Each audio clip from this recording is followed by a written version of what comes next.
आज यूसुफ के बारे में पढ़ेंगे। इंग्लिश में जोसेफ कहता है, हिंदी में यूसुफ है। तो यूसुफ की कथा कहानी हम उत्पत्ति का पुस्तक 37 to 50 चैप्टर्स में देखते हैं।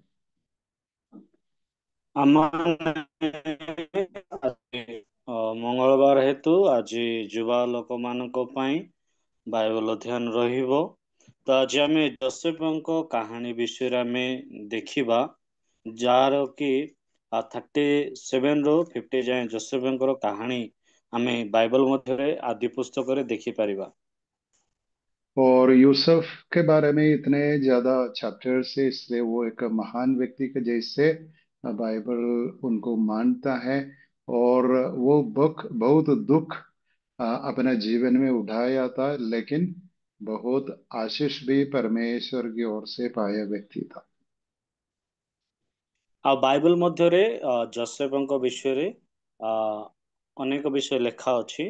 ଆଉ ସେ ଦୁଃଖ ଭୋଗୀ ମଣିଷ ଥିଲେ ସୁଦ୍ଧା ସେ ପ୍ରଭୁଙ୍କ ଠାରୁ ଆଶୀର୍ବାଦ ପ୍ରାପ୍ତ ମଧ୍ୟ ହୋଇଅଛି। और यूसुफ के बारे में हम ये भी बोल सकते हैं, बाइबल के पुराने नेम के पात्रों से कैरेक्टर्स में सबसे उत्तम व्यक्ति है यूसुफ। ଆଉ ମାନେ ପୁରାତନ ନିୟମରେ ବ୍ୟକ୍ତି ମାନଙ୍କୁ ଦେଖୁଛୁ, ସେ ବ୍ୟକ୍ତି ମାନଙ୍କ ମଧ୍ୟରୁ ଯୋସେଫ ବୋଲିବା ଲୋକ ଗୋଟେ ଗୁରୁତ୍ୱପୂର୍ଣ୍ଣ ଆଉ ମହାନ ଲୋକ ଥିଲେ। और यूसुफ एक पॉलिटिकल लीडर बन गया, एक अधिकारी बन गया, लेकिन अपना देश में नहीं, एक है ना विजा का मतलब विदेशी देश में जाकर वो परमेश्वर की एक गवाह होकर जी रहा था।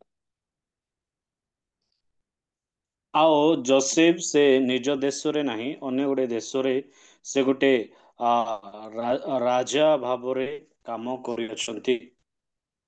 और यूसुफ एक अच्छा उपकरण बन गया, एक इंस्ट्रूमेंट बन गया परमेश्वर के हाथों में, क्योंकि परमेश्वर की योजना आगे बढ़ाने के लिए और परमेश्वर की योजना में परमेश्वर यूसुफ को एक बड़ा स्थान दिया था।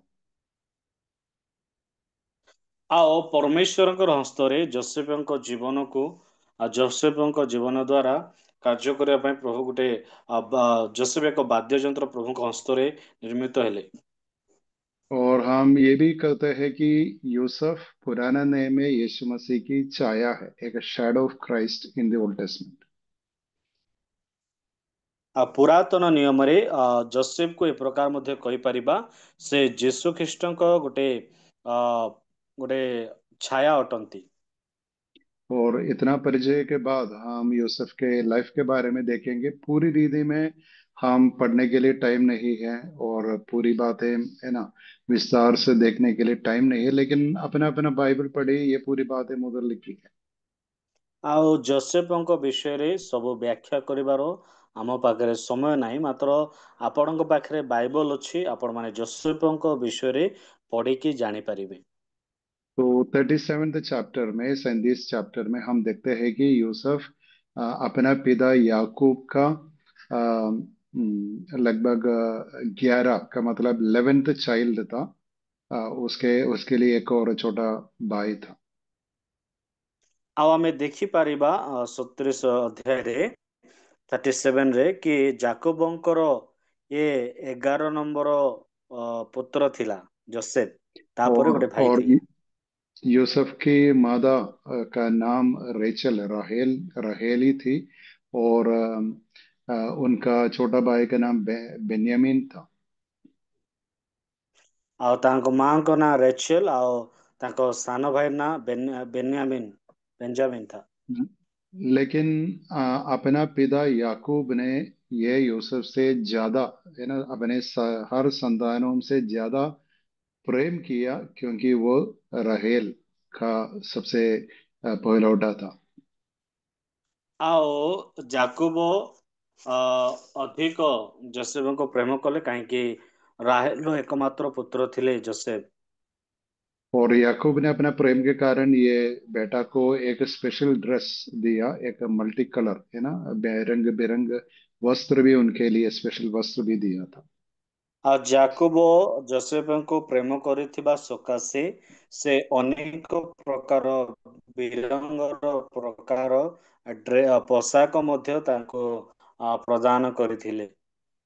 लेकिन ये अपने पिता के ये स्पेशल खास प्रेम के कारण दूसरे भाई लोग ये ना या यूसुफ से बैर रखते थे। ଆଉ ସେଥିପାଇଁ ତାଙ୍କର ଅନ୍ୟ ଭାଇମାନେ ତାଙ୍କ ସହିତ ଈର୍ଷା କ୍ରୋଧ ଭାବ ରଖୁଥିଲେ। और ये यूसुफ बहुत है ना अपनी चाइल्डहुड में अपने बचपन में एक ड्रीम देखने वाला बन गया का मतलब ड्रीमर बन गया कि वो दो ड्रीम्स देखा अपने बचपन में। एक है मैं बाद में बताऊंगा। ठीक। ଆଉ ଯୋସେଫ ସେ ଛୋଟ ସମୟରେ ଗୋଟେ ସ୍ୱପ୍ନ ଦେଖିବା ଲୋକ ହେଲା ଆଉ ସେ ଦୁଇ प्रकार स्वप्न ଦେଖିଥିଲେ। तो पहला ड्रीम में स्वप्न में ऐसा देखा कि ये गेहूं के ये ना ये फूला ये गांठ उनके बालों के फूले उनका फूला के सामने चारों खड़े होकर उनकी फूला की आराधना करते थे। ଆଉ ସ୍ୱପ୍ନରେ ଯୋସେଫ ଏ ପ୍ରକାର ଦେଖିଲେ ଆ ଗୋଟେ ବିଡ଼ା ସେମାନଙ୍କ ଉପରେ ଉଠିଲା ଆଉ ଚାରି ବିଡ଼ା ସେମାନଙ୍କୁ ପ୍ରଣାମ କରିବାକୁ ଲାଗିଲେ। आराधना नहीं लेकिन दंडवत करते प्रणाम करते थे। ଆଉ ସେମାନେ ସେ ବିଡ଼ା ଯାକ ପ୍ରମାଣ ବା ପ୍ରଣାମ କରିବାକୁ ଲାଗିଲେ। और दूसरा स्वप्न में ये देखा कि ये ना सूरज और चांद्रमा और है ना बौद्ध तारे ये अपने चारों खड़े होकर उनको दंडवत करते थे ऐसा भी देखा। ଆଉ ଯୋସେଫ ଅନ୍ୟ ଗୋଟେ ସ୍ୱପ୍ନ ମଧ୍ୟ ଦେଖିଲେ କି ସୂର୍ଯ୍ୟ ନକ୍ଷତ୍ର ଆଉ ତାକୁ प्रणाम କରିବା ତାହା ମଧ୍ୟ ଦେଖିଲେ। तो यूसुफ ने ये स्वप्नों के बारे में अपने भाई लोगों को अपने परिवार में सबको बता रहा था, लेकिन इसके कारण उनके भाई लोग उनसे ज्यादा बैर रखे। लेकिन उनका पिता याकूब ने कुछ बातें समझ लिया कि ये शायद ये यूसुफ की भविष्य की बातें हैं। ଆଉ ଯୋସେଫ ଏ ପ୍ରକାର ସ୍ୱପ୍ନ ମାଧ୍ୟମରେ ଦେଖିଲା ପରେ ତାଙ୍କ ଭାଇମାନଙ୍କୁ ମଧ୍ୟ କହିଲା ପରେ ସେମାନେ ଅଧିକ କ୍ରୋଧାନ୍ୱିତ ହେଲେ। ମାତ୍ର ତାଙ୍କର ପିତା ସେ ଜାଣିପାରିଲେ ଯୋସେଫଙ୍କର ଭବିଷ୍ୟତ ବିଷୟରେ ଏଇ ବିଷୟ ଘଟିଅଛି। तो यूसुफ का बचपन में परमेश्वर स्वप्न के द्वारा उसको प्रकट करता है कि देखो तुम्हारे लिए मेरी ओर से एक बड़ा प्लान है, बड़ी योजना है। ଆଉ ପରମେଶ୍ୱର ଯୋସେଫଙ୍କ ଜୀବନ ପାଇଁ ସ୍ୱପ୍ନ ଦ୍ୱାରା କଥା କହୁଛନ୍ତି ମୁଁ ତୁମ ପାଇଁ ଗୋଟେ ଉତ୍ତମ ଆଉ ମହାନ ଯୋଜନା ରଖିଅଛି। लेकिन ये बातें प्रकट होने के बाद जल्दी से जल्दी उनका जीवन में बहुत दुख और संकट आ गए। ଆଉ ଏଇ ସ୍ୱପ୍ନ ଦେଖିଲା ପରେ ଅଧିକ ଦୁଃଖ କଷ୍ଟ ସେମାନେ ଭୋଗ କରିବାକୁ ଲାଗିଲେ। और उनके भाई लोग उनको सबसे पहले मारकर उनको एक कुआं में डाले। उसके बाद उसको वहां से छुड़ाकर ये इजिप्ट के ये ना बिजनेस लोगों को बेच दिए। ଆଉ ତାର ଭାଇମାନେ ତାକୁ ମାଡ ମାରି ଗୋଟେ କୂଅରେ ପକାଇଦେଲେ। ଆଉ କିଛି ଦିନ ପରେ ତାକୁ କାଢି ଇଜିପ୍ଟ ଲୋକମାନଙ୍କୁ ବେପାରୀମାନଙ୍କୁ ବିକିଦେଲେ ତାର ଭାଇକୁ। तो अपना पिता के सबसे प्रेमी पुत्र को उनके भाई लोग एक दास के रूप में एक स्लेव के रूप में इजिप्शियन लोगों को बेच दिए। ଆଉ ଯାହାକୁ ଯାକବ ଅଧିକ ପ୍ରେମ କରୁଥିଲେ ତାର ଭାଇମାନେ ଯୋସେଫଙ୍କୁ ଇଜିପ୍ଟ ଲୋକମାନଙ୍କୁ ଦାସତ୍ୱ ବନ୍ଦୀରେ ସେମାନଙ୍କୁ ଆ, ସେମାନେ ବିକ୍ରି କଲେ। और वे लोग अपने पिता के पास जाकर कहे कि देखो तेरा पुत्र को है ना पुत्र की मृत्यु हुई क्योंकि एक जानवर आकर उसको पकड़कर उसको मारा था। ଆଉ ତାଙ୍କ ପିତାକୁ କହିଲେ ଯାହାକୁ ତୁ ପ୍ରେମ କରୁଥିଲୁ ସେ କୌଣସି ବଣର ଜନ୍ତୁ ଆସିକି ତାକୁ ଖାଇ ମାରି ଦେଇଅଛି। तो कैसे हम कैन और हाबिल के बारे में बाइबल में पढ़ते हो उसी रीति से हम ये भी देखते हैं कि मानव जाति में मनुष्यों के बीच में बुराई के लिए कोई कमी नहीं। हर व्यक्ति जो परमेश्वर की इच्छा के और अनुग्रह से नहीं चलते हैं चलता है तो बुराई में गिरेगा। ଆଉ ହେବଳ ଆଉ କଏନଙ୍କ ବିଷୟରେ ଆମେ ଦେଖିଥିଲୁ ଯେ ସେମାନେ କ୍ରୋଧ ହେଇ ତା ଭାଇକୁ ସେ ମାରିଥିଲା। ଆଉ ଆ, ମନ୍ଦ ତାର କମି ନାହିଁ। ତ ସେଇ ପ୍ରକାର ମଧ୍ୟ ଏଇ ଯୋସେଫର ଭାଇମାନେ ମଧ୍ୟ ଯୋସେଫଙ୍କ ସହିତ ସେ ପ୍ରକାର ଆଚରଣ କରିଥିଲେ। लेकिन अभी देखो, ऐसा कोई व्यक्ति के जीवन में होता है तो उसका जीवन और उसका मन और उसकी अवस्था कैसे होगी। लेकिन हम इधर क्या देखते हैं, यूसुफ का जीवन में वो बहुत इतना दुख और संकट, बहुत असाधारण असाधारण अनुग्रह के साथ का मतलब असाधारण रीति में वो सहता था ଆଉ ଆମେ ଦେଖିବା ସେ ସ୍ୱପ୍ନ सब। ଦେଖିଲା ପରେ ଯୋସେଫଙ୍କ ଜୀବନରେ ଅଧିକ ଦୁଃଖ କଷ୍ଟ ଆସିଲା। ଆଉ ଗୋଟେ ସାଧାରଣ ଉପରେ ସେ ସେଇ ସବୁ ବିଷୟକୁ ସହନ କରି ସେ ଚାଲୁଥିଲା। और ये बंदीगृह में, सॉरी बंदीगृह नहीं, कारागृह में, जेल में, उनके बारे में ये जेल का अधिकारी बहुत पसंद हुआ और उनको जेल, है ना, जेल में जितने भी लोग थे, का मतलब जेलवासी लोग थे, उनके ऊपर उनको एक नेता ठहराया। ଆଉ ଯୋସେଫକୁ ଯେତେବେଳେ କାରାଗାରରେ ପକାଗଲା, ଆଉ କାରାଗାରରେ ଯେତେକ ଲୋକମାନେ ଥିଲେ ସେମାନଙ୍କ ମଧ୍ୟରେ ତାକୁ ଶ୍ରେଷ୍ଠ କଲେ ପ୍ରଭୁ।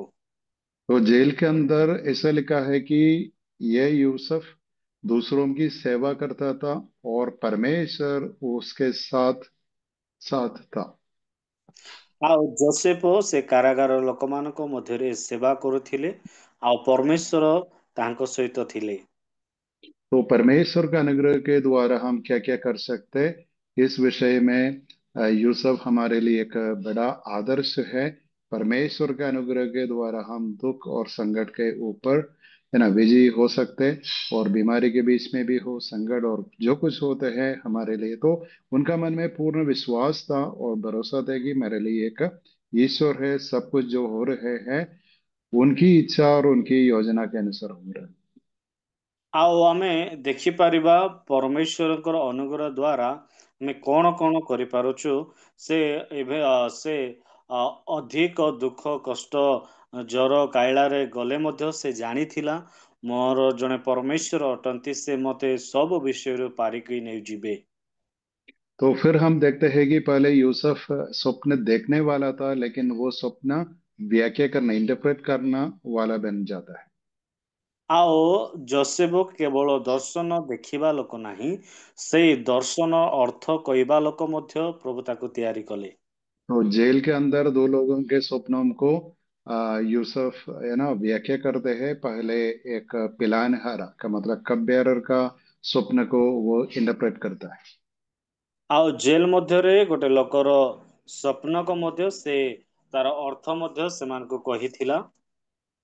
और उसके बाद एक पकनहारा का मतलब एक बेकर जो, है ना, रोटी पकाता है राजा के लिए, उनका स्वप्न को भी यूसुफ ने व्याख्या किया, इंटरप्रेट किया।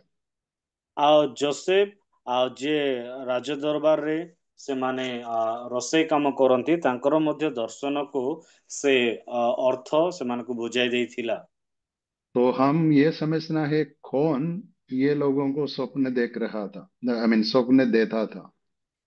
ଆଉ ଆମେ ଏହା ବୁଝିବା ଆବଶ୍ୟକତା ରହିଅଛି ସ୍ୱପ୍ନ କେଉଁ ଲୋକ ଦେଉଥିଲା ସେମାନଙ୍କୁ। ये परमेश्वर इन लोगों के द्वारा यूसुफ का स्वप्न व्याख्या करने का वो टैलेंट, वो गिफ्ट को, वरदान को, है ना, बढ़ाने के लिए ऐसा किया। ଆଉ ପରମେଶ୍ୱର ଯୋସେଫଙ୍କର ସ୍ୱପ୍ନର ଅର୍ଥ କହିବା ପାଇଁ ତାର ଯୋଉ ତାର ଖୁବି ରହିଅଛି ସେ ବିଷୟକୁ ବଢାଇବା ପାଇଁ ପ୍ରଭୁ ସେମାନଙ୍କୁ ସ୍ୱପ୍ନ ଦଉଥିଲେ। तो बाद में जब फिरौन जो इजिप्ट या मिस्र का राजा है, वो भी एक स्वप्न देखा। लेकिन स्वप्न, ये ना, व्याख्या करने के लिए उनका पूरा देश में कोई नहीं, लेकिन यूसुफ के बारे में सुनता है और यूसुफ को, है ना, बुलाकर उनके द्वारा इंटरप्रिटेशन मिलता है। ଆଉ ଇଜିପ୍ଟ ରାଜା ମଧ୍ୟ ଗୋଟେ ସ୍ୱପ୍ନ ଦେଖୁଛି। ଆଉ ସେ ରାଜ୍ୟ ମଧ୍ୟରେ ଏ ପ୍ରକାର କୌଣସି ଲୋକ ନଥିଲେ, କେବଳ ଯୋସେଫ ଥିଲେ। ଆଉ ଯୋସେଫଙ୍କର ବିଷୟରେ ଜାଣି ସେ ଯୋସେଫଙ୍କୁ ଡକାଇଲେ। तो यूसुफ बहुत कॉन्फिडेंस हियाव के साथ ये फिरौन का स्वप्न को इंटरप्रेट करता है। सिर्फ है ना इंटरप्रिटेशन नहीं, वो स्वप्न क्या सूचना दे रहा था, उस सूचना और उस है ना उस कठिन अवस्था के बारे में एक समाधान सोल्यूशन भी दिया। ଆଉ ସେ ସ୍ୱପ୍ନର ଅର୍ଥ କହିବା ଲୋକ ନାହିଁ, ମାତ୍ର ସେ ଅର୍ଥ କଣ, ଭବିଷ୍ୟତରେ କଣ ହେବ, ତାର ସମାଧାନ କଣ, ସବୁ ବିଷୟ ଯୋସେଫ ରାଜାଙ୍କୁ କହିଲା। तो इस ये ना ये स्वप्न का इंटरप्रिटेशन व्याख्या के द्वारा यूसुफ कहाँ पहुंच जाता है, फिरौन का पैलेस में पहुंच जाता है। वो है ना उनके उनके मतलब मिस्र देश में सबसे बड़ा व्यक्ति बन जाता है। ଆଉ ସେ ରାଜାଙ୍କର ଦରବାରରେ ସେ କଣ କରୁଛି, ସେ ଅର୍ଥ କାଢିବା ଦ୍ଵାରା, ଅର୍ଥକୁ ବୁଝାଇବା ଦ୍ଵାରା ସେ ରାଜାର ଦରବାରରେ ସେ ପହଞ୍ଚି ଯାଉଅଛି। तो जब यूसुफ ने ये आने वाली अकाल या ना फैमिन के बारे में, 7 साल का अकाल आ रहे थे, लेकिन उसके बारे में यूसुफ ने संपूर्ण या ना जानकारी ये फिरौन को दिया, और कैसे ये प्रॉब्लम को सॉल्व करना। कैसे हमारा गवर्नमेंट हमेशा जब प्रॉब्लम्स आते हैं, समस्या होता है, हमारा गवर्नमेंट प्लान करता है कैसे हम ये ओवरकम कर सकते हैं। वैसे एक ओवरकमिंग प्लान का मतलब इसके ऊपर कैसे हम जीत पा सकते, उस विषय के बारे में संपूर्ण निश्चय और प्लान उनको दिया। ଆଉ ରାଜାକୁ ଯୋଉ 7 ବର୍ଷ ପର୍ଯ୍ୟନ୍ତ ଯୋଉ ଦୁର୍ଭିକ୍ଷ ଘଟିବାର ଥିଲା, ସେଇ ବିଷୟରେ କି ପ୍ରକାର ଲୋକମାନଙ୍କୁ ବଞ୍ଚେଇବା, କି ପ୍ରକାର ଆମେ ସେଠାରୁ ସମାଧାନ ପାଇବା, ସବୁ ବିଷୟ ରାଜା ରାଜାଙ୍କୁ ଯୋସେଫ ତାର ସମାଧାନ, ତାର ଅର୍ଥ सब କିଛି ରାଜାଙ୍କୁ କହିଲେ। तो राजा ने मैं फिरौन ने देखा कि है ना कौन ये मेरा देश को ये अकाल का समय, ये समस्या का समय कौन परिपाल कर सकता, कौन केयर कर सकता, उसके लिए सबसे योग्य व्यक्ति ये व्यक्ति है जिसने ये पूरा व्याख्या और समाधान दिया। ଆଉ ସେ 7 ବର୍ଷ ଦୁର୍ଭିକ୍ଷରେ କିଏ ମୋର ଦେଶବାସୀ ବା ମୋ ପ୍ରଜାମାନଙ୍କୁ ଉତ୍ତମ ଭାବରେ ସଞ୍ଚାଳନ କରିବ, ଯିଏ ଏଇ ଅନୁବାଦ କରିଅଛି, ଯିଏ ଅର୍ଥ କହିଅଛି, ଯୋସେଫ ଗୋଟେ ଉତ୍ତମ ବ୍ୟକ୍ତି ବୋଲି ରାଜା ବିବେଚନା କଲା। तो देखो परमेश्वर की योजना, जब आप यूसुफ की पुस्तक और कहानी पर, यूसुफ की पुस्तक नहीं कहानी बाइबल से पढ़ते, अपने मन में ये रखना अच्छा है, ये सब परमेश्वर की योजना, इसके सबके पीछे पीछे है, इसलिए ये सब ऐसे चलते हैं। ତ ଯେତେବେଳେ ଆମେ ଯୋସେଫଙ୍କର ଜୀବନୀ ବିଷୟରେ ପଢୁ, ତ ଆମେ ସର୍ବଦା ଜାଣିପାରିବା କିଛି ନା କିଛି ବିଷୟରେ ପ୍ରଭୁଙ୍କର ଯୋଜନା ରହିଅଛି। तो एक विदेशी व्यक्ति को जिसने बहुत कुछ समय के पहले आया था, लेकिन जेल में था, कारागृह में था, लेकिन उस व्यक्ति को बाहर लाकर है ना फिरौन अपना सिंहासन में लाए, लेकिन उनके सिर्फ नीचे सेकंड रूलर के जैसे नियुक्त करता है। ଆଉ ସେ ବିଦେଶୀ ଲୋକ ହେଲେ ମଧ୍ୟ, କାରାଗାରରେ ଥିଲେ ମଧ୍ୟ, କାରାଗାର ତାକୁ ବାହାର କରି ସେ ସେ ରାଜ୍ୟ ବା ରାଜା ପଦର ତଳ ପଦରେ ତାକୁ ନିଯୁକ୍ତି କରିବା ପାଇଁ ରାଜା ନିର୍ଣ୍ଣୟ ନେଲେ। और यूसुफ ने क्या करता है, पूरा प्लान बनाकर पहले 7 साल का फास का मतलब ज्यादा क्या है, ज्यादा दान, दान नहीं, सॉरी, क्या है, हाँ दान का मतलब ग्रेन मिला का मतलब बहुत अच्छा क्या है, हार्वेस्ट मिला। ये सब बटोर कर है ना, बहुत आजकल आप देखा होगा फूड कॉरपोरेशन ऑफ इंडिया, शायद आप देखे होंगे, वैसे एक food food corporation of India के जैसे है ना स्टोर हाउसेस बनाकर ये पूरा दान को उधर है ना ऐसे है ना अलग अलग स्थान में वो स्टोर करते हैं। फसल फसल मिला। हाँ फसल फसल ठीक।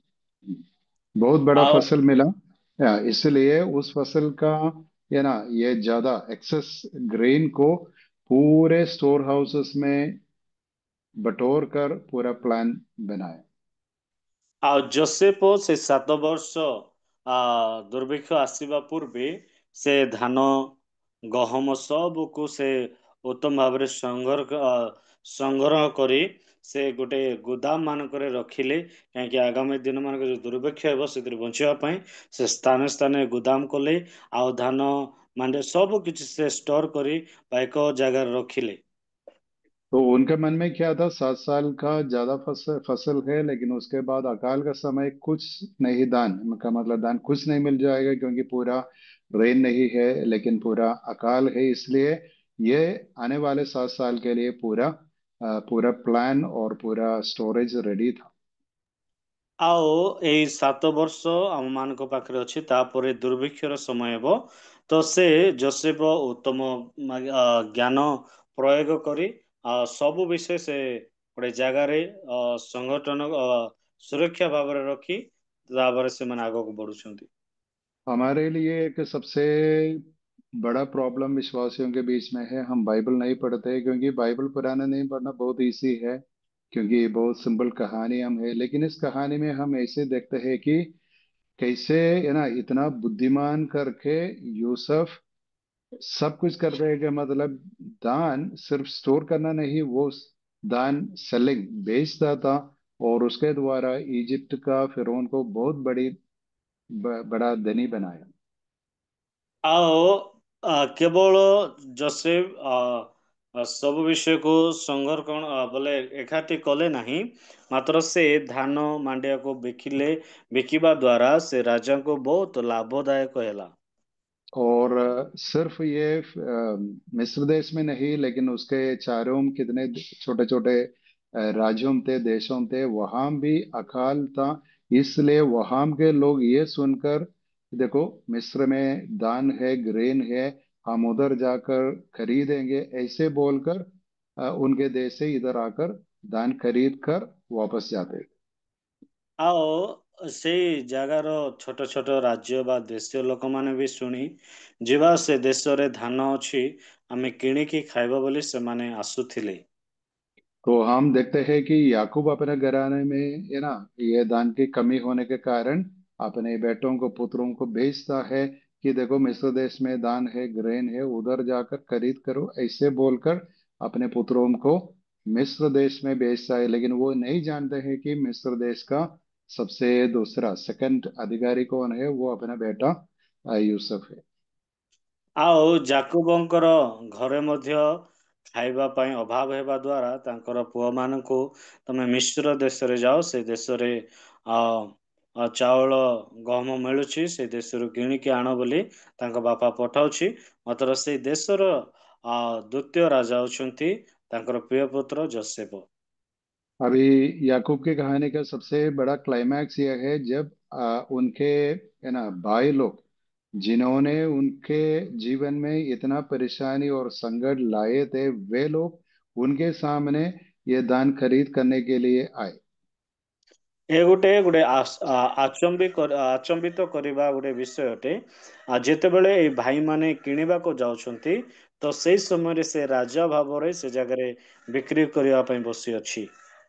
पहले यूसुफ अपने आप को प्रकट नहीं करता है, लेकिन बाद में धीरे धीरे अपने भाइयों से प्रकट करता है कि मैं तुम्हारा भाई यूसुफ हूँ। ଆଉ ସେ ପ୍ରଥମେ ପ୍ରଥମେ ନିଜକୁ ପରିଚୟ ଦେଲେ ନାହିଁ, ତାପରେ ସେ ନିଜକୁ ପରିଚୟ ଦେଲେ, ମୁଁ ତୁମର ଭାଇ ଅଟେ। लेकिन सबसे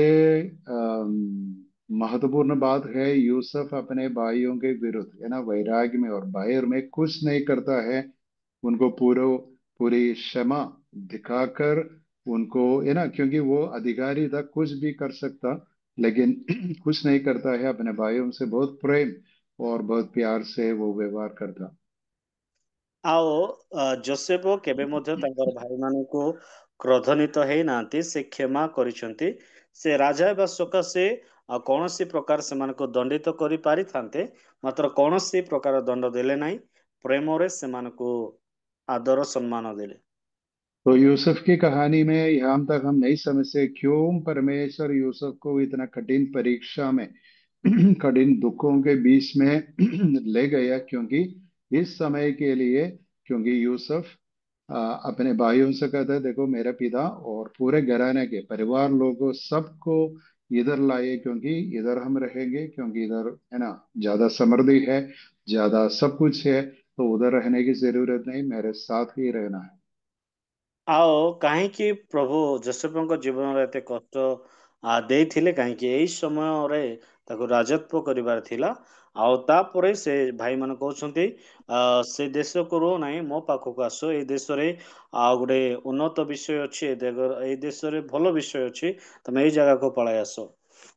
तो गोशन नामक एक देश के मतलब एक स्पेशल जगह को फिरौन ने यूसुफ को देता है। वहां अपने परिवार लगभग 70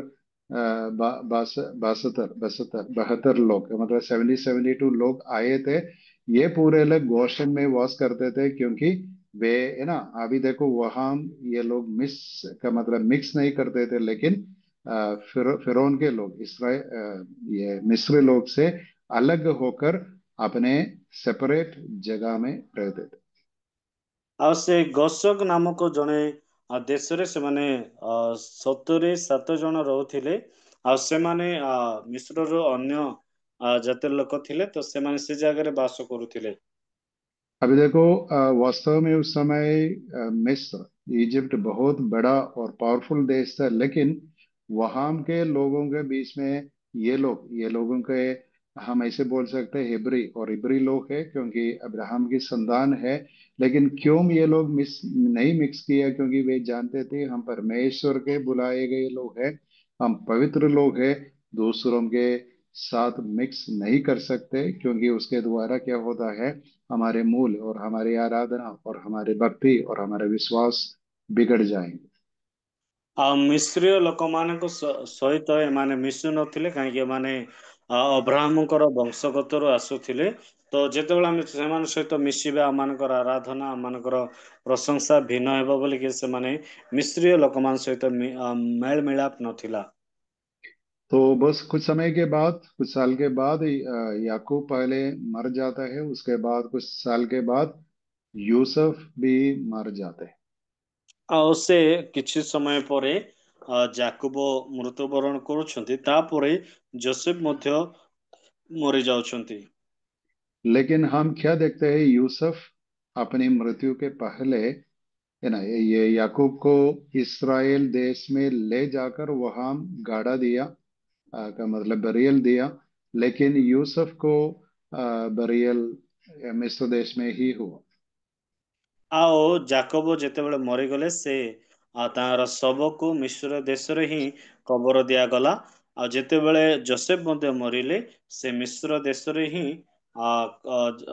ଯୋସେଫଙ୍କର କବର ଦିଆଗଲା। लेकिन बाद में भी हम देखेंगे कैसे यूसुफ कहते हैं, देखो मेरे हड्डियां को इधर से ले जाना है, क्योंकि एक दिन परमेश्वर, है ना, मेरे परिवार का मतलब अपने जन को फिर कनान देश में ले जाएगा। इसलिए उस समय मेरी हड्डियां को लेकर जाना है। इसलिए उनके लोग उनको एक अर्थी कॉफिन में उनको, है ना, का मतलब गाड़ा दिया। ଆଉ ଯାକୋବ ଏ ପ୍ରକାର ମଧ୍ୟ କହନ୍ତି, ପ୍ରଭୁ ଯୀଶୁ ବା ପ୍ରଭୁ କିଣାନ ଦେଶରେ ଆସିବେ, ସେଥିପାଇଁ ମୋର ପ୍ରତ୍ୟେକ ଅସ୍ଥିକୁ ତମେ ସେ କିଣାନ ଦେଶକୁ ନେଇଯାଅ ବୋଲିକିରି ଯାକୋବ କହିଥିଲେ। ये यूसुफ ने कहा, याकूब नहीं, यूसुफ। ସରି, ତ जोसेफ ସେଇ ବିଷୟ କହିଥିଲେ। हम्म। तो ठीक है, तो ये है यूसुफ की कहानी। और अभी हम यूसुफ की कहानी से कैसे हम यूसुफ का व्यक्तित्व और कैरेक्टर को हम बारे में हम क्या हमारे लिए देखेंगे और क्या क्या सीख हम लेंगे। ଆଉ ଯୋସେଫ ସେ ବିଷୟ କହିଥିଲେ, ଆଉ ଆମେ ଯୋସେଫଙ୍କର ବ୍ୟକ୍ତିତ୍ୱ ବିଷୟରେ ଆମେ କଣ ଶିଖିପାରିବା ସେ ବିଷୟ ଟିକେ ଆମେ ଧ୍ୟାନ କରିବା।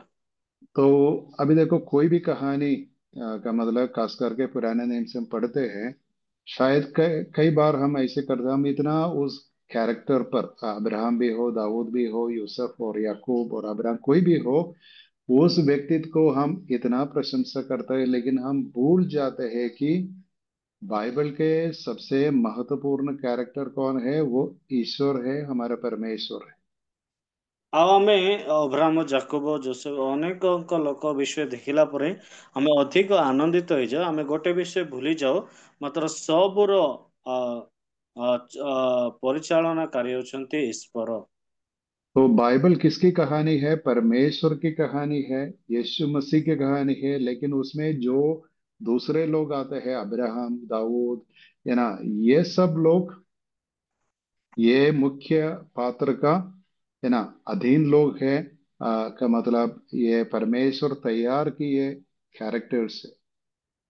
ଆଉ ଏଇ ବାଇବଲର ସାରାଂଶ ବା କାହାଣୀ ହେଉଛନ୍ତି ପରମେଶ୍ୱର ବା ଯୀଶୁ ଖ୍ରୀଷ୍ଟ, ଯୋଉମାନେ ଅବ୍ରାହମ, ଜୋସେଫ, ହନା ଏମାନେ ଆସନ୍ତି। ସେମାନେ ଗୋଟେ ଲେଖା ଗୋଟେ ଚରିତ୍ରରେ ସେମାନେ ଅ, ଚରିତ୍ରରେ ସେମାନେ ଅବତରଣ ହୋଇ ଚାଲିଥିଲେ। क्योंकि जब तक हम परमेश्वर के हाथों को नहीं देख सकते, हम ये यूसुफ की कहानी ठीक रीति से नहीं समझेंगे। ଯଦି ଆମେ ପରମେଶ୍ୱର ହସ୍ତକୁ ଜାଣିପାରେ ନା, ତାହେଲେ ଯୋସେଫଙ୍କର କାହାଣୀ ମଧ୍ୟ ଆମେ ଜାଣିପାରିବା ନାହିଁ। ठीक है, तो सबसे मेरा पहला पॉइंट मैं ये बताना चाहता हूँ कि यूसुफ की का जीवन क्यों ऐसे बन गया, क्योंकि परमेश्वर उसको सबसे पहले अपनी योजना पूरा करने के लिए नियुक्त किया था, नहीं तो चुन लिया था। ଆଉ କାହିଁକି ଯୋସେଫଙ୍କର ଜୀବନରେ ଏତେ କଷ୍ଟ ଆସିଲା? ଗୋଟେ କାରଣ ହଉଛି କି ପରମେଶ୍ୱରଙ୍କର ଯୋଜନା ସଫଳ କରିବା ନିମନ୍ତେ। तो इस विषय में प्रशंसा किसके लिए? सबसे पहले ईश्वर के लिए प्रशंसा, लेकिन हम यूसुफ को भी प्रशंसा करना है क्योंकि वो इतना श्रेष्ठ स्वभावी था, कैरेक्टर। ଆଉ ଆମେ କାହାକୁ ସେଥିପାଇଁ ପ୍ରଶଂସନୀୟ କରିବାର ଅଛି? ସଦାପ୍ରଭୁକୁ। ତାପରେ ଆମେ ଯୋସେଫଙ୍କୁ କରିବା। ସେ ଉତ୍ତମ ଭୂମିକା ନିଭାଇଛନ୍ତି। लेकिन हम ये भी देखते हैं उत्पत्ति का 39 चैप्टर में, 39 चैप्टर में हम ये देखते हैं, ये पोतीफर जिसका घर में वो है ना एक मैनेजर जैसे था, लेकिन उस ग्रह का है ना गृहरानी वाइफ, पोतीफर की स्त्री वाइफ ने उसको प्रलोभन दिया, लेकिन यूसुफ ने उधर उस परीक्षण से बच जाता है क्योंकि वो परमेश्वर का भाई माना था। ଆଉ ଆମେ ଯେତେବେଳେ 39 ଅଧ୍ୟାୟକୁ ଦେଖୁଛୁ, ସେ ଜାଗାରେ ଗୋଟେ ପଠିଫର ବୋଲିକି ଗୋଟେ ନାମ ବ୍ୟକ୍ତି ଥିଲେ। ତାଙ୍କର ସ୍ତ୍ରୀ ତାକୁ ବ୍ୟଭିଚାର ପ୍ରଲୋଭନ ଦେଖାଇଲା ପରେ ମଧ୍ୟ ସେ ନିଜକୁ ସେଇ ପାପରୁ ଦୂରେ କରୁଛନ୍ତି। और तीसरी बात यह है कि ये लिखा है 39 चैप्टर में 4 बार लिखा है कि जेल के अंदर जेल के अंदर कारागृह में परमेश्वर की उपस्थिति यूसुफ के साथ थी। ଆଉ 39 ଅଧ୍ୟାୟରେ 4 ଥର ଲେଖାଯାଇଅଛି, କାରାଗାର ମଧ୍ୟରେ ପ୍ରଭୁଙ୍କର ଉପସ୍ଥିତି ଯୋସେଫଙ୍କ ସହିତ ରହୁଥିଲା। और परमेश्वर यूसुफ को सब रीति में बढ़ोतरी दे दिया। ଆଉ ଯୋସେଫଙ୍କୁ ସବୁ प्रकार उन्नति विषୟରେ प्रभु ସାହାଯ୍ୟ କଲେ। एक वचन हम पढ़ेंगे, ये 39 का 23, उत्पत्ति 39:23। ଆଉ ଆଦି ପୁସ୍ତକ 39 ତାର 23 ପଦ ଟିକେ ପଢିବା। କାରାରକ୍ଷକ ଯୋସେଫଙ୍କର ହସ୍ତଗତ କୌଣସି ବିଷୟରେ ଦୃଷ୍ଟିପାତ କଲା ନାହିଁ, କାରଣ ସଦାପ୍ରଭୁ ତାଙ୍କର ସହବର୍ତ୍ତୀ ଥିଲେ। ପୁଣି ସେ ଯାହା କଲେ, ସଦାପ୍ରଭୁ ତାହା ସିଦ୍ଧ କଲେ। तो दो टेस्टिमनी यूसुफ के जीवन के बारे में हम उधर देखते हैं। सबसे पहले परमेश्वर है ना सबका सृष्टिकर्ता, उद्धारकर्ता, न्यायकर्ता किसके साथ था? उसकी उपस्थिति यूसुफ के साथ थी, और जो कुछ यूसुफ कर रहा था सब में वो विजयी था। ଆଉ ଆମେ 23 ପଦରେ ପ୍ରକାର ଦୁଇଟି ସାକ୍ଷ୍ୟ ଦେଖିପାରିବା। ପ୍ରଥମ ବିଷୟ ହେଉଛି ପରମେଶ୍ୱର ତାଙ୍କ ସହିତ ଥିଲେ, ଆଉ ଯୋଉ ବିଷୟ ଯୋସେଫ କରୁଥିଲେ ସେଇ ବିଷୟରେ ପ୍ରଭୁ ସିଦ୍ଧି କରୁଥିଲେ। लेकिन हम इधर देखते हैं किसने विजय दिया यूसुफ को? परमेश्वर ने विजय दिया। ଆଉ ଏଇ ଜାଗାରେ ଆମେ ଦେଖିପାରିବା ଯୋସେଫଙ୍କୁ କିଏ ବିଜୟର ଜୀବନ ଦେଲେ? ଈଶ୍ୱର ଦେଲେ। एक दूसरी बात हम यूसुफ की महत्व के बारे में देखते हैं। हर जगह में वो एक लीडर था। पोटीफर के गृह में लीडर था, कारागृह में लीडर था, और अंत में मिस्र देश जो सबसे बड़ा देश था, उस देश में भी वो अधिकारी लीडर बन गया। ଆଉ ଆମେ ଯୋସେଫଙ୍କ ବିଷୟରେ ଆଉ ଗୋଟେ ବିଷୟ ଦେଖିପାରିବା। ସେ ପଠିଫର ଗୃହରେ ମଧ୍ୟ ଗୋଟେ ନେତା ଭାବରେ ଥିଲେ, ଆଉ କାରାବାସରେ ମଧ୍ୟ ସେ ଗୋଟେ ଲିଡର ଥିଲେ, ଆଉ ମିଶ୍ର ଦେଶରେ ମଧ୍ୟ ଗୋଟେ लीडर भाବରେ गोटे नेता भाବରେ कार्य कले। और हम देखते हैं कोई भी संदर्भ में, है ना, शायद फिरौन के सामने और स्वप्न व्याख्या करने के बारे में, सब विषय में यूसुफ परमेश्वर की ओर झुककर परमेश्वर पर आश्रय करके सब करता था। ଆଉ ଯୋସେଫ ଯାହା ପାଖରେ ଗଲେ ମଧ୍ୟ ସେ ପ୍ରଭୁଙ୍କ ଠାରେ ଆଶ୍ରୟିତ ହୋଇ ସେ ସବୁ ବିଷୟ କରୁଥିଲେ। ये उत्पत्ति का 41 का 16 हम पढ़ेंगे, 41 का 16। ଆଉ ଆମେ 41 ର 16 ପଦ ଟିକେ ଆମେ ପଢିବା।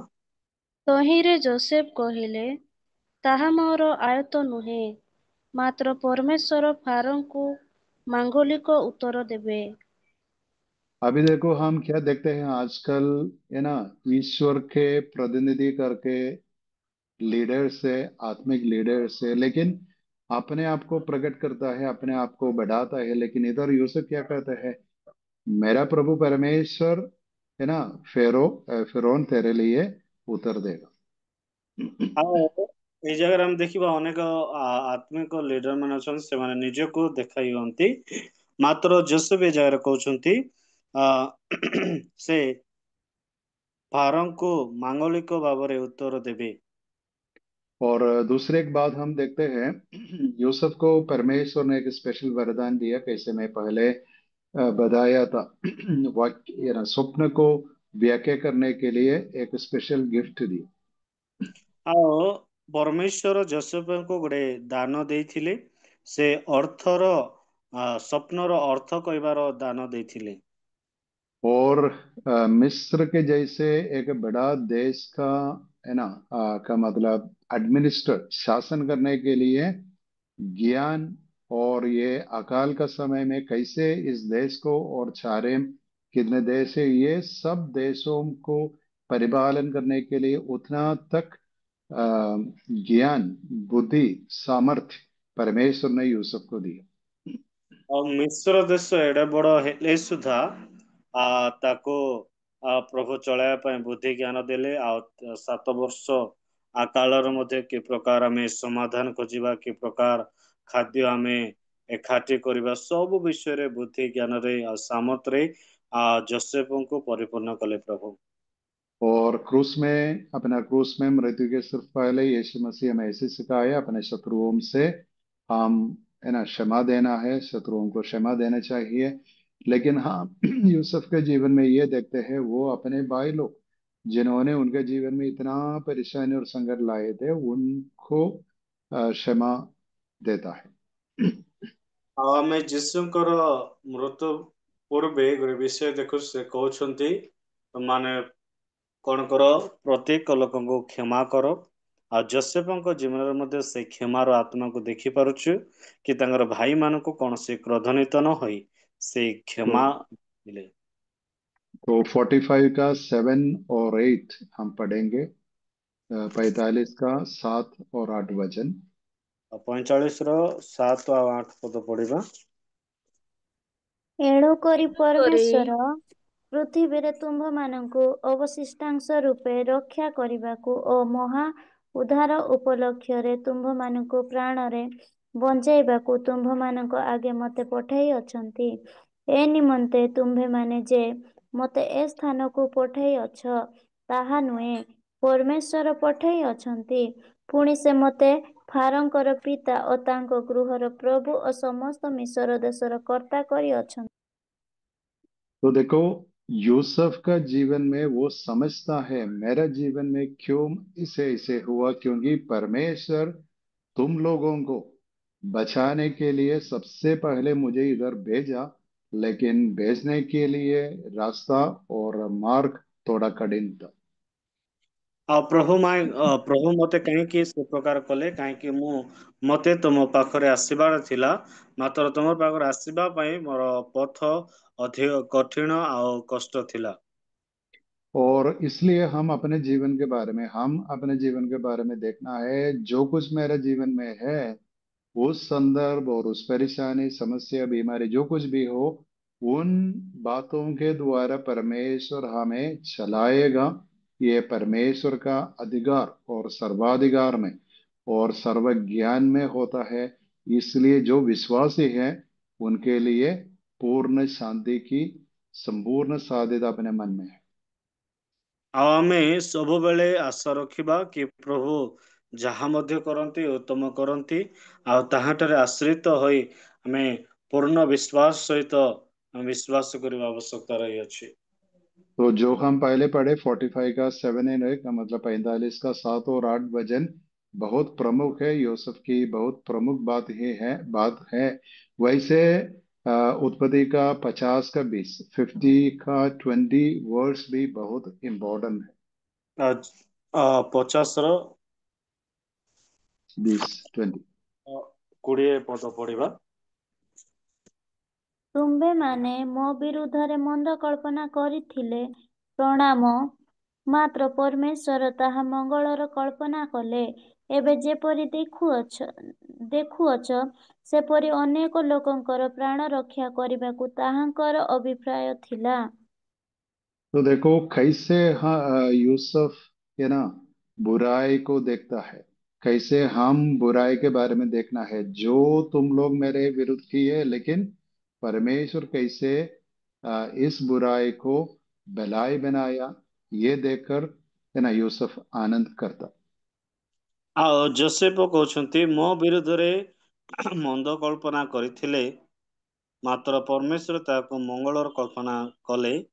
ଏବେ ଯେପରି ଦେଖୁଅଛୁ ସେହିପରି ଅନେକ ଲୋକ ପ୍ରାଣ ରକ୍ଷା କରିବା ତାହାଙ୍କର ଅଭିପ୍ରାୟ ଥିଲା। और जब हम कैसे मैंने कुछ समय के पहले बताया यूसुफ की कहानी पढ़ने में ज्यादा हम इतना ध्यान नहीं देते वो कैसे इतना एडमिनिस्ट्रेटर एक एक श्रेष्ठ लीडर था। ଆଉ ମୁଁ କହିଲି କି ସେ ଜଣେ ମିଶ୍ର ଦେଶର ଗୋଟେ ରାଜା, ଅ, ଗୋଟେ ରାଜାର ତଳ ପଦରେ ଗୋଟେ ରାଜା ହେଇକି ଶାସନ କରୁଥିଲେ। और लेकिन हम देखते हैं यूसुफ अपना बड़ा पदवी में बैठकर वो परमेश्वर को नहीं भूला, लेकिन एक विश्वासी होकर पुराने नियम के अनुसार एक इब्री अब्राहम की संतान के जैसे उस पदवी में बैठकर अन्य जातियों के बीच में उनके उनके शासन करता था। ଆଉ ସେ ବଡ଼ ପଦବୀରେ ବସିଲା ପରେ ମଧ୍ୟ କେବେ ମଧ୍ୟ ଈଶ୍ୱରଙ୍କୁ ଭୁଲି ନାହିଁ। ସେ ଅବ୍ରାହ୍ମଙ୍କର ସନ୍ତାନ, ଅବିଶ୍ୱାସର ସନ୍ତାନ ହେବା ସତ୍ତ୍ୱେ ସେ ଅନ୍ୟ ଜାତିମାନଙ୍କର ପ୍ରାଣ रक्षा କରିବା ନିମନ୍ତେ ଉଦ୍ୟମ ଥିଲେ। तो कई बातें हमारे लिए हम सीखेंगे, है ना। काफी बातें यूसुफ के जीवन से देखे, लेकिन हमारे लिए क्या क्या है। ଆଉ ଯୋସେଫଙ୍କ ବିଷୟରେ ଆମେ ଅନେକ କିଛି ଦେଖିଗଲୁ, ମାତ୍ର ଆମମାନଙ୍କ ଯୋସେଫଙ୍କ ଜୀବନରେ କଣ ଆମେ ଶିଖିପାରିବା? सबसे पहला पॉइंट है परमेश्वर का सॉवरेंटी, सर्वाधिकार। सब कुछ जो हो रहा है परमेश्वर का सर्वाधिकार और परमेश्वर का ज्ञान में होता है। ये हम अंगीकार करना चाहिए, नहीं तो हम कभी भी खुश या आनंदित नहीं कर सकते होंगे। हमारे लिए हमेशा पराजय है, हमेशा दुख है, हमेशा रोना है। लेकिन हम इस बात को समझना चाहिए। ଆଜି ଆମମାନେ ଏ ପ୍ରକାର ବୁଝିବା ଆବଶ୍ୟକତା ରହିଅଛି। ପରମେଶ୍ୱର ସର୍ବ ଅଧିକାରରେ ପରିପୂର୍ଣ୍ଣ ପରମେଶ୍ୱର, ଆଉ ସେ ବିଷୟକୁ ଆମେ ଜାଣିଲେ ହିଁ ଆନନ୍ଦ ଆଉ ଉଲ୍ଲାସ କରିପାରିବା। ଯଦି ଆମେ ଜାଣିନୁ ପ୍ରଭୁ ସର୍ବାଧିକାରୀ ପରମେଶ୍ୱର ଅଟନ୍ତି ବୋଲି, ତାହେଲେ ଆମେ ଦୁଃଖ ନୈରାଶ୍ୟରେ ଜୀବନ କାଟି ପାରିବା।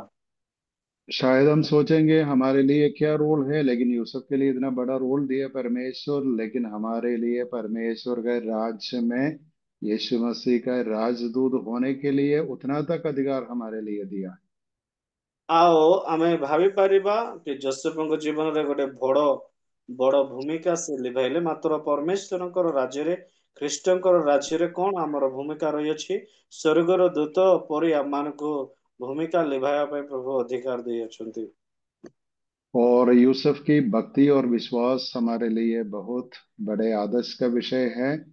जहाँ विश्वास नहीं का मतलब विश्वास आप समझते हैं क्या है, और जहाँ भक्ति नहीं वहाँ परमेश्वर के काम बहुत कम होता है। तो हमारे जीवन से भक्ति और विश्वास परमेश्वर चाहता है।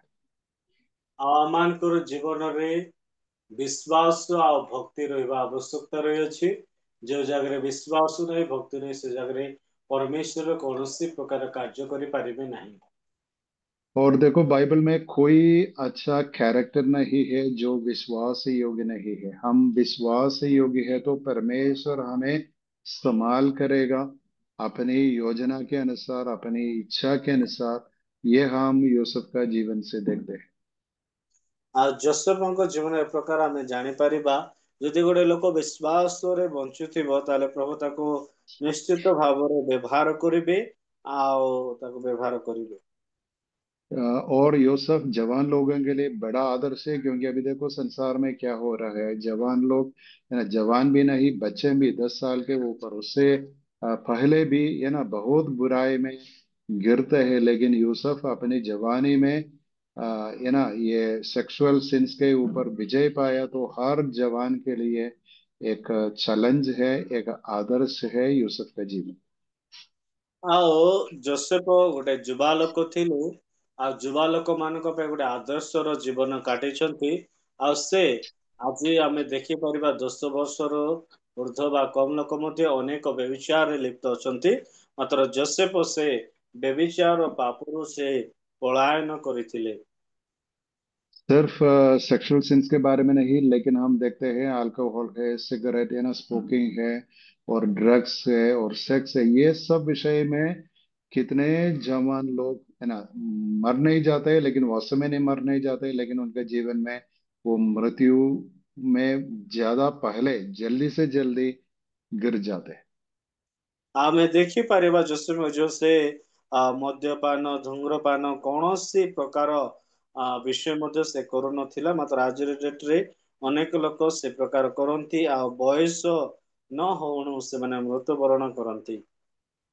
तो शायद सबसे पहले नहीं, लेकिन बाद में, कम से कम कुछ समय के बाद शायद, है ना, ये कुआं में, है ना, का मतलब डालने के बाद, और शायद जेल में यूसुफ समझता है कि देखो, मेरे जीवन में परमेश्वर कुछ काम, है ना, कुछ स्पेशल, है ना, प्रोग्राम मेरे लिए बनाया, कुछ स्पेशल प्लान मेरे जीवन के द्वारा चलाता है। ଆଉ ସେ କୂଅ ଭିତରେ ପକାଇଲା ପରେ ବା କାରାଗାରରେ ସେ ଯୋସେଫ ବୁଝିପାରିଲା ମୋ ଜୀବନ ପାଇଁ ଗୋଟେ ମହାନ ଯୋଜନା ପ୍ରଭୁ ରଖିଅଛନ୍ତି।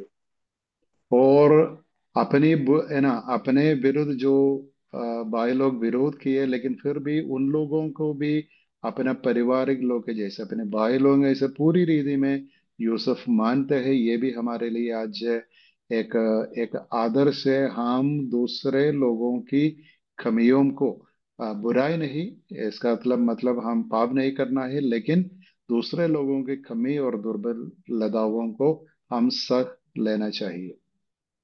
ଆଉ ଯେ ପ୍ରକାର ଯୋସେଫ ତାଙ୍କର ଭାଇମାନେ କ୍ରୋଧ କଲେ ସୁଦ୍ଧା ସେ କେବେ ମଧ୍ୟ କ୍ରୋଧ କରିନାହାନ୍ତି ଆଉ ପ୍ରେମ କରିଅଛନ୍ତି। ସେଇ ପ୍ରକାର ଆମେମାନେ ମଧ୍ୟ ଅନ୍ୟକୁ ପ୍ରେମ ଆଉ କ୍ଷମା ଦେବା ଜରୁରୀ ଅଟେ। और यूसुफ एक विदेश देश में इब्री का मतलब इब्रानी, अब्राहम की संतान के जैसे, परमेश्वर के आराधक के जैसे एक अच्छा गवाह था। लेकिन आज हमारे लिए, हम दूर देश में जाने की जरूरत नहीं, लेकिन हमारे समाज में, हमारे देश में, दूसरे परमेश्वर को नहीं जानने वालों के बीच में, विश्वासियों के बीच में, हम ज्योति के समान विश्वास के साथ यूसुफ के जैसे खड़ा होना चाहिए। ତ ମାନେ ଅବ୍ରାହମ ଆଉ ତାଙ୍କ ପରେ ବିଶ୍ୱାସ କରିବା ଜରୁରୀ ଅଟେ। ଆମେ ଅଲଗା ଦେଶକୁ ଯିବା ନାହିଁ, ମାତ୍ର ବିଶ୍ୱାସ ସହିତ କାଟିଲେ ଆମମାନଙ୍କର ଜୀବନ ଭଲ ହେବ। और लास्ट में हम देखें कि कैसे यूसुफ अपनी मृत्यु के पहले अपने दासों को, शायद परिवार लोगों को, ये निर्देश आज्ञा देता है, क्योंकि मेरे हड्डियों को इधर से ले जाना चाहिए, क्योंकि परमेश्वर का छुटकारा आने वाला है। ଆଉ ସେ ନିଜ ଘର ଲୋକକୁ ଏ ପ୍ରକାର ଯୋସେଫ ଆଜ୍ଞା ଦଉଛନ୍ତି କି ମୁଁ ମଲା ପରେ ମୋର ଅସ୍ଥି ସବୁ କିଣାଣ ଦେଶକୁ ନେଇଯିବ, କାହିଁକି ପରମେଶ୍ୱର ପୁଣି ଥରେ ଆସିବେ। मैं सोचता हूँ आप समझ से ये बात क्या है। इसका अर्थ यह है, देखो, हमारा देश इधर नहीं उधर है, इसराइल में, कनान देश में। जब परमेश्वर अपने जन को इधर से ले जाता है, उसी समय मेरे हड्डियों को इधर से लेकर उधर गाड़ा देना चाहिए, क्योंकि मैं उधर सोना चाहता हूँ। ଆଉ ତା ଅର୍ଥ ହଉଛି ଆମର କିଣାନ ଦେଶ ଆମର ଦେଶ ଅଟେ, ସେଠି ପ୍ରଭୁ ଆସିବେ। ତ ମୁଁ ସେଇ ଜାଗାରେ ରହିବା ପାଇଁ ଚାହେଁ, ସେଇ ଜାଗାରେ ଶୋଇବା ପାଇଁ ଚାହେଁ ବୋଲିକିରି ତାଙ୍କର ଅସ୍ଥିକୁ ନେବା ପାଇଁ ଯୋसेफ आज्ञा ଦେଇଥିଲେ। और 50 का 25 हम पढ़ेंगे, बहुत सुंदर वाक्य है। इसके बारे में लिखा है 50:25, 50:25। 50 ର 25 ପଦରେ ଆହୁରି ଯୋସେଫ ଇସ୍ରାଏଲଙ୍କର ସନ୍ତାନମାନଙ୍କୁ ଏହି ଶପଥ କରାଇ କହିଲେ, ପରମେଶ୍ୱର ଅବଶ୍ୟ ତୁମ୍ଭମାନଙ୍କର ତତ୍ତ୍ୱାବଧାନ କରିବେ। ସେହି ସମୟରେ ତୁମ୍ଭେମାନେ ଏ ସ୍ଥାନରୁ ମୋହର ଅସ୍ଥି ନେଇଯିବ। तो देखो, यूसुफ की आशा कितनी बड़ी थी। तो मैं पूछना चाहता हूँ, आपके जीवन में क्या आशा है भविष्य के लिए? ଆଉ ଯୋसेଫଙ୍କ ଜୀବନରେ ଗୋଟେ ବଡ ଆଶା ଥିଲା। ମୁଁ ପଚାରିବା ପାଇଁ ଚାହେଁ ଆପଣଙ୍କର ଜୀବନର ଆଶା କଣ? तो कहाँ रहने के लिए चाहते हैं, किसके साथ रहने के लिए चाहते हैं, कहाँ जाने के लिए चाहते हैं? କାହା ସହିତ ରହିବା ପାଇଁ ଚାହଁ, କେଉଁ ଜାଗାରେ ରହିବା ପାଇଁ ଚାହଁ, କାହା ସହିତ ରହିବା ପାଇଁ ଚାହଁ? तो हम मसीहों के लिए एक आशा बाइबल के द्वारा दिया, वो आशा है यीशु मसीह की उपस्थिति, मतलब यीशु मसीह के साथ अनंत काल रहने की आशा, प्रॉमिस, वायदा भी परमेश्वर हमें दिया। इसलिए उसी आशा के साथ, उसी आशा में हम जीना चाहिए। ଆଉ ପରମେଶ୍ୱର ଆମମାନଙ୍କୁ ବାଇବଲ ମଧ୍ୟରୁ ଗୋଟେ ଆଶାଯୁକ୍ତ ବାକ୍ୟ ଦେଇଛନ୍ତି କି ଆମେ ପରମେଶ୍ୱରଙ୍କର ଉପସ୍ଥିତି ବା ପରମେଶ୍ୱରଙ୍କ ସହିତ ଅନନ୍ତ ଜୀବନ ପର୍ଯ୍ୟନ୍ତ ବସବାସ କରିବା। तो जब परमेश्वर का राज प्रकट होता है ना, और संपूर्ण रीति में हमारे लिए हमें ले जाने के लिए प्रभु यीशु मसीह आ जाता है, उस समय हम भी उसके साथ जाएंगे। ଆଉ ଯେତେବେଳେ ଖ୍ରୀଷ୍ଟ ଏଇ ଜଗତ ମଧ୍ୟକୁ ତାଙ୍କର ସାଧୁମାନଙ୍କୁ ତାଙ୍କ ଲୋକମାନଙ୍କୁ ଆଣିବାକୁ ଆସିବେ, ସେଇ ସମୟରେ ଆମେ ତାଙ୍କ ସହିତ ଯିବା। हम इधर समाप्त करेंगे। ये बहुत सुंदर और बहुत आदर्शिक कहानी, ये जो कहानी यूसुफ के बारे में, आप जरूर पढ़ लीजिए अपना बाइबल से। पहले एक बार पढ़कर फिर शायद आप एक और बार इस संदेश को आवर्ती कीजिए, आप ज्यादा समझेंगे। ଆଉ ପ୍ରଥମ ଥର ଏ ବାଇବଲକୁ ପଢନ୍ତୁ ଯୋसेଫଙ୍କ ବିଷୟରେ, ତାପରେ ଏଇ ଭିଡିଓକୁ ଆଉ ଥରେ ଦେଖନ୍ତୁ, ତ ସମ୍ପୂର୍ଣ୍ଣ ଭାବରେ ଆପଣମାନେ ବୁଝିଯିବେ। सभी को धन्यवाद। जय मसीह। ଧନ୍ୟବାଦ ସମସ୍ତଙ୍କୁ। ଆଉ